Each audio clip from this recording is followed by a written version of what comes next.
नमो नमः सद्गुरुभ्यः सद्गुरुभ्यो नमो नमः। नमो नमः सद्गुरुभ्यः सद्गुरुभ्यो नमो नमः।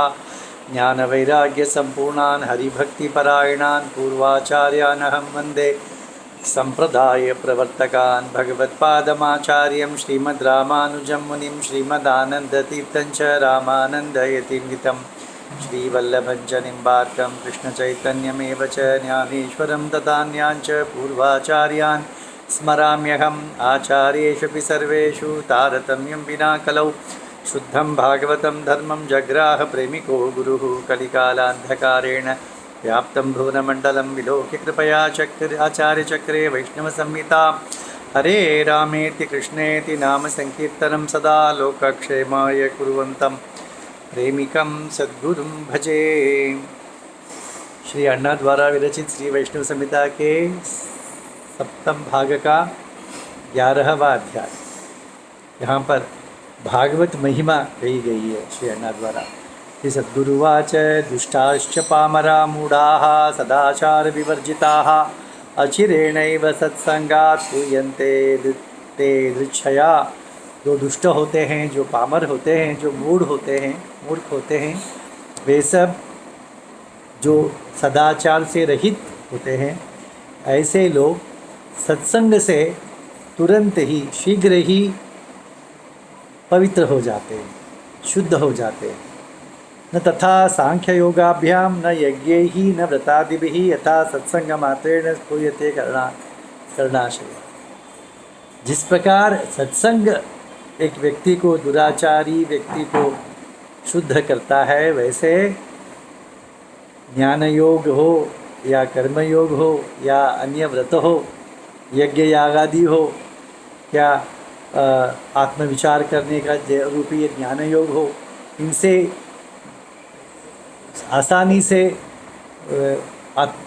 मनुष्य शुद्ध नहीं होता जितना शुद्ध आसानी से सत्संग से होता है। घोरे कलौ युगे नृणां विश्वासं नैव कुर्वतां पापाचारेण युक्तानां पावनं साधु सेवनम्। घोर कलयुग में मनुष्य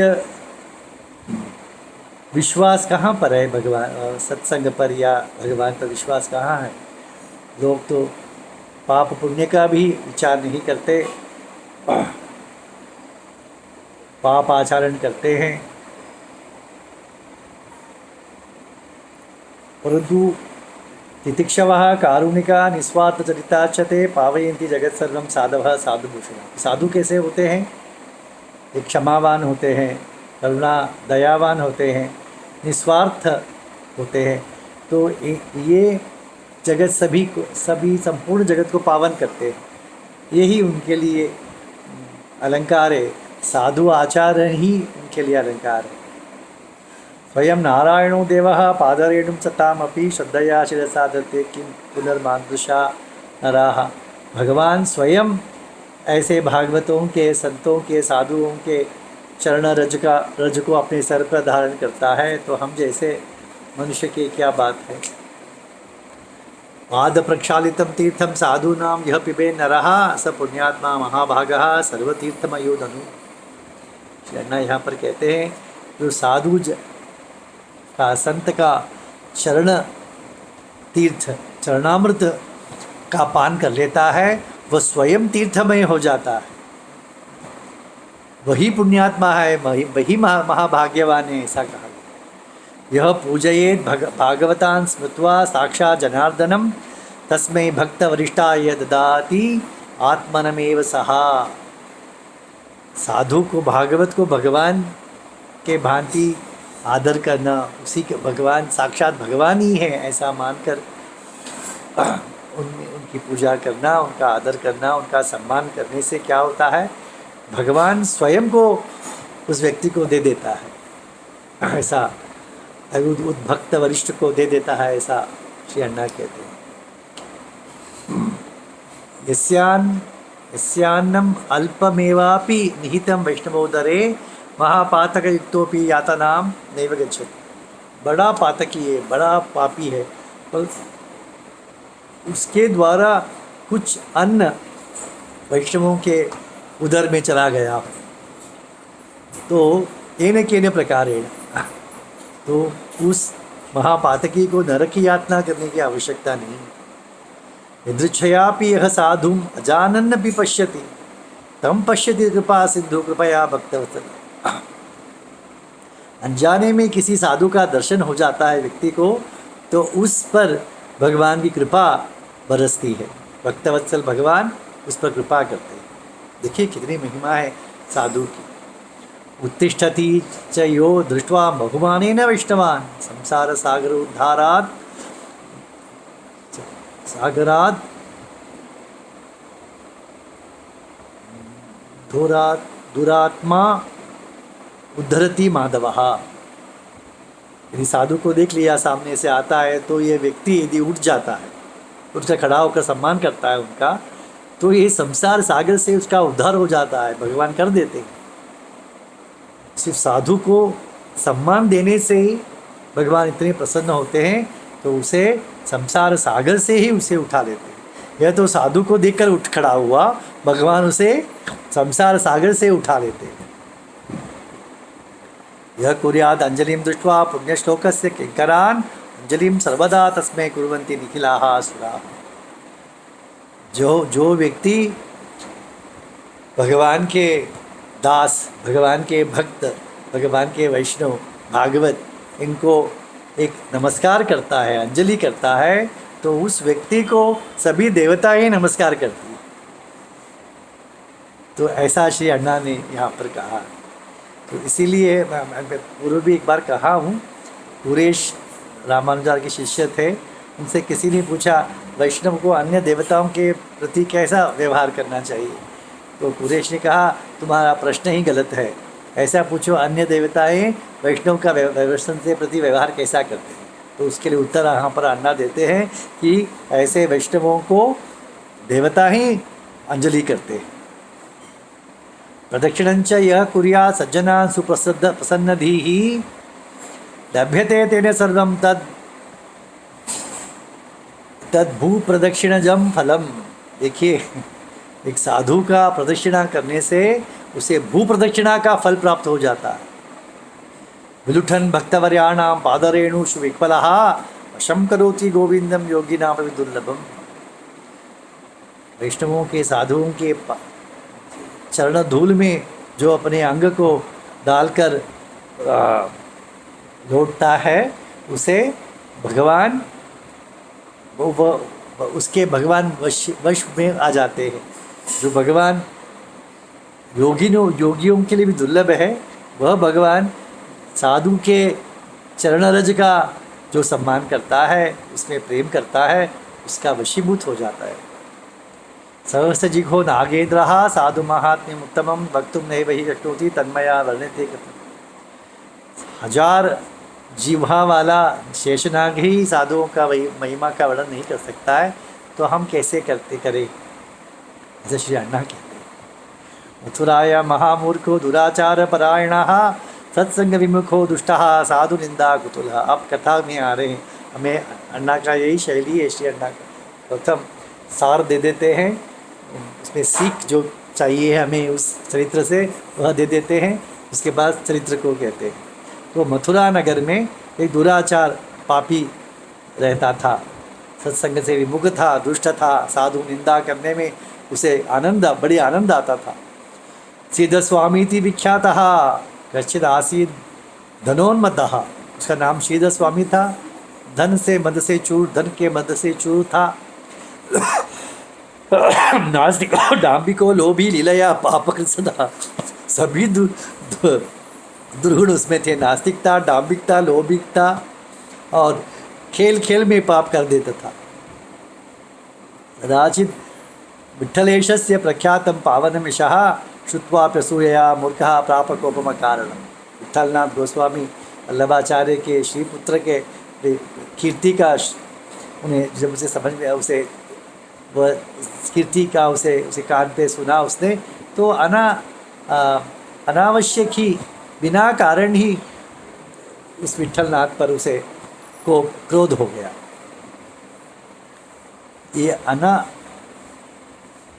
बिना कारण ही वैष्णव पर क्रोध होना ही असह्य अपचार कहा जाता है। बहुत ही भगवान से भी सहा नहीं जाता ऐसे अपचय। तथा तदा खलजनैः साकं विठ्ठलेशमुपेयिवान् नारिकेलफलं शून्यमादाय प्रहसन खलः। तो अपने जैसे लोग थे दुराचार, उनको साथ लेकर विठलनाथ जी के पास गया वह, और नारियल का तोड़ने से दो भाग होता है कि नहीं, करवंटी कहते हैं मराठी में, हिंदी में क्या कहते हैं मुझे पता नहीं। तो उसका बीच का नारियल को निकाल लेने के बाद जो ऊपर का भाग रहता है उसको उसने जोड़ लिया। नारियल तो अंदर से निकाल लिया बट रिक्त उसको जोड़ लिया और विठलनाथ गोस्वामी के पास चला गया। समर्पयित्वा तस्मै तत् प्राञ्जलिञ्च विनीतवत् अंतः परिहसन् मूढ़ तथावाग्रे महात्मा। तो समर्पण करके मन ही मन हंसने लगा और बड़ा विनम्र भाव से हाथ जोड़कर खड़ा रहा उनके सामने। खंडद्वये च संयुक्तं नालिकेरस्य विठ्ठलः शून्यं तत्कृत्रिमं वेद श्रीनाथस्य प्रसादतः। श्रीनाथ जी की कृपा से विठ्ठलनाथ जान गए कि वह शून्य है, उस नारियल में कुछ नहीं है। दो इसको जोड़कर बनाया हुआ है, कृत्रिम बनाया हुआ है, पता लग गया उनको। तस्मै प्रसाद रूपेण प्रहसन साधु सत्तमः तद्दत्वा विठ्ठलः प्राह भुक्तवे तत्त्वज्ञानम् भव। तो उन्होंने क्या कहा, उन्होंने उसी नारियल को उस सीधस स्वामी को दे दिया और कहा इसे इसके अंदर का नारियल को खा लो, तुम्हें तत्वज्ञान हो जाएगा। सद्य एवाग्रही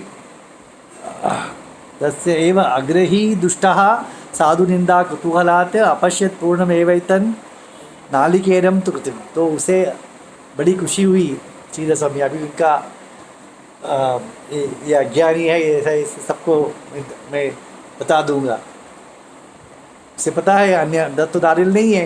तो उसने कहा, उन्होंने तो कहा नारियल को खा लो, और जब तोड़ेंगे तो नारियल नहीं रहेगा। तो ये आपको ये भी पता नहीं है अंदर नारियल नहीं है, आप मुझे खाने को कहते, ऐसा उनकी निंदा कर सकता है। इस खुशी में उसने नारियल को तोड़ा, परंतु क्या देखा उसमें, नारियल। परमाचार्य संयुक्तः विठ्ठलेशस्य चेष्टितात् सदैव प्रसन्नात्मा तमेव शरणं। तब से विठ्ठलनाथ के महात्म्य समझ में आया, वह उसके शरणापन्न हुआ। श्रीधर स्वामी उवाच शरणं भव मे नाथ पामरोहम महामदे अजानस्तव महात्म्यम अपराध कृत प्रभो। मैं आपका शरण आया हूँ, अनजाने में या आपकी महात्मा को न जानकर मैं आप पर अपराध कर बैठा। मादृशानां विगूढ़ानां अल्पज्ञानां च पापिनां प्रबोधनायैव भवान् चरितशिति मंडले। मेरे जैसे पापी अज्ञानी लोगों के लिए ही, उनका उद्धार करने के लिए आप जैसे साधु इस जगत में संचार करते हैं।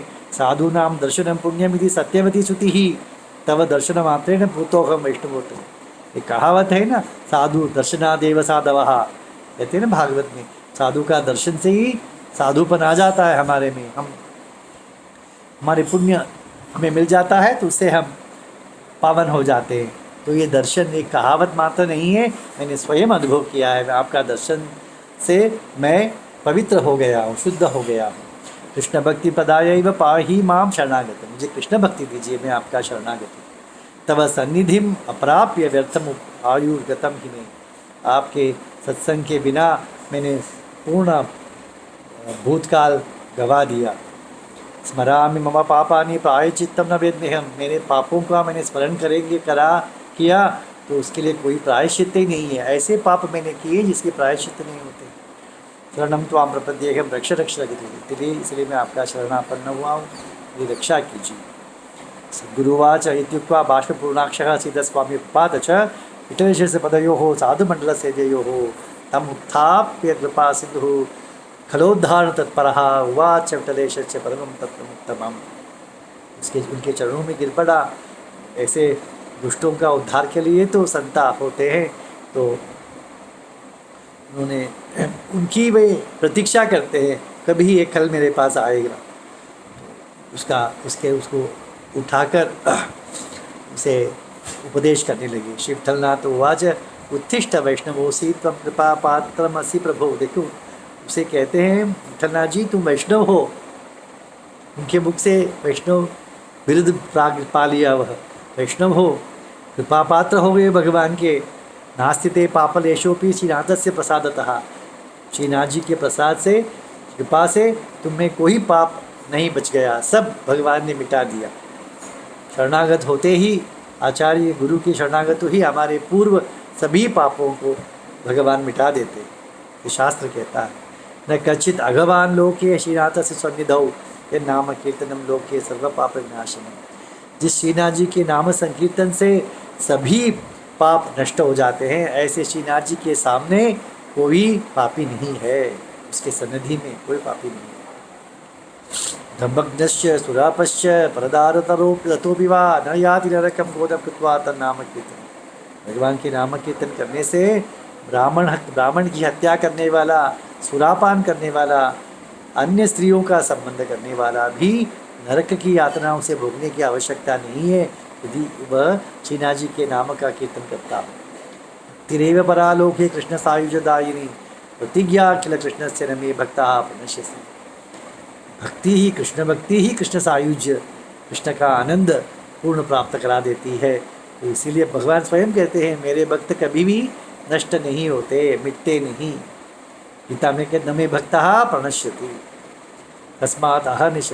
भगवान ने तो ऐसा भी कहा जाता है, भगवान ने अर्जुन से कहा कि कहो कि मेरे भक्त कोई नष्ट नहीं होगा। तो अर्जुन ने कहा कृष्ण का भक्त कोई मिट नहीं पाएगा। तो भगवान ने कहा मैंने तुम्हें क्या कहा, तुमसे क्या कहा, मेरा भक्त नष्ट नहीं होगा। कहो मेरा भी, तुम अर्जुन का भक्त होगा तो भी वह उसका पाप मिट जाएगा, वो नष्ट नहीं होगा। तो भगवान का तात्पर्य है कि भगवान और भागवत दोनों के कृपा पात्र बनने से, दोनों के शरणापन्न होने से हमारे पाप मिट जाते हैं। ये तो सीधस स्वामी तो विठलनाथ जी के शरणापन्न हुए थे ना। तस्मात् अहर्निशम कुर्वन् मुरारे नाम कीर्तन। तो दिन रात तुम आप कृष्ण कीर्तन करते रहना। पुरुषार्थान अवाप्नोति नाम स्मरण मात्रतः। सभी पुरुषार्थ को तुम पाओगे नाम संकीर्तन मात्र से। त्यक्त धर्मार्थ कामस्त्वं वसन गोवर्धने गिरव। 4 पुरुषार्थ हैं, धर्म अर्थ काम मोक्ष। तो धर्म अर्थ काम को त्याग दो, गोवर्धन पर्वत में ही भगवत कीर्तन करते हुए रहो। प्रेम भक्ति परो भूत्वा श्रीनाथं भज संततम। प्रेम भक्त बनकर श्रीनाथ जी का गायन करते रहो। सद्गुरुवाच संसार सागरात् एष विठ्ठलेन समुद्धृतः विरक्तः प्राप शैलेन्द्रं श्रीनाथं शरणं गतः।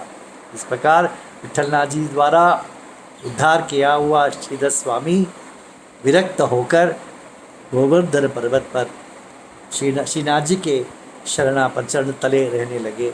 क्षमावान समदर्शी च विरक्तः विजितेन्द्रियः यदृच्छालाभ संतुष्टः कृष्ण कीर्तन। इस विठ्ठलनाथ जी से मिलने के पूर्व उसका दुर्गुणों का सूची दी थी श्री अण्णा ने, अब उसके गुणों का सूची दे रहे हैं। क्षमावान है, समदर्शी है, विरक्तः, जितेंद्रिय है, यदृच्छालाभ संतुष्टः। जो पैसा मिलता है, जो भी कुछ मिलता है उसे में आनंद है, और कृष्ण कीर्तन तत्पर है। सभी गुणों को यहाँ पर कह दिया। अंतःप्रज्ञा भावुकस्य लोकवेद परांग। बाहर का सुधि नहीं है उन्हें, बाहर का प्रज्ञा ही नहीं है, सदा हृदय में कृष्ण को देखते हैं, अनुभव करते हैं। ऐसे भावुक लोग बाहर के व्यवहार ही उन्हें कुछ लेना देना नहीं था। विठलेश प्रसादेन महाभागवतो भवत। ये सब गुण उनके पास कैसे आए? विठलनाथ जी की कृपा से ही तो प्राप्त हुआ उन्हें। तद्भक्ति वशमापन्नः श्रीनाथो भक्तवत्सलः तदो दर्शनम साक्षात आत्मनः सुदुर्लभम। उसकी भक्ति होती, सीधा स्वामी के भक्ति से प्रसन्न होकर भगवान ने स्वयं दर्शन दिया उसे, श्रीनाथ जी ने, जो देवताओं के लिए भी दुर्लभ है। तस्य लीलां रसमयीं गायन भक्त्या दिने दिने आनंद सागरे मग्नो नरस्मार जगत्रयम्। उस श्रीनाथ जी के लीलाओं का गान करते हुए श्रीधर स्वामी वृंदावन में विचरण करते थे। वो जगतत्रय तीनों लोगों का उन्हें विस्मरण हो गया। पुराचारः पुरा भूत्वा महाभागवतो अभवत् एवमेव ही महात्म्यं प्रत्यक्षं दृश्यते सता। कितना दुराचारी था, पर भागवत विठलनाथ जी के संग में आकर कैसे पवित्र बन गया। यही तो है भागवतों की महात्म्य, ऐसा श्री अण्णा कहते हैं। श्री प्रेमिकेंद्र सद्गुरु महाराज की जय।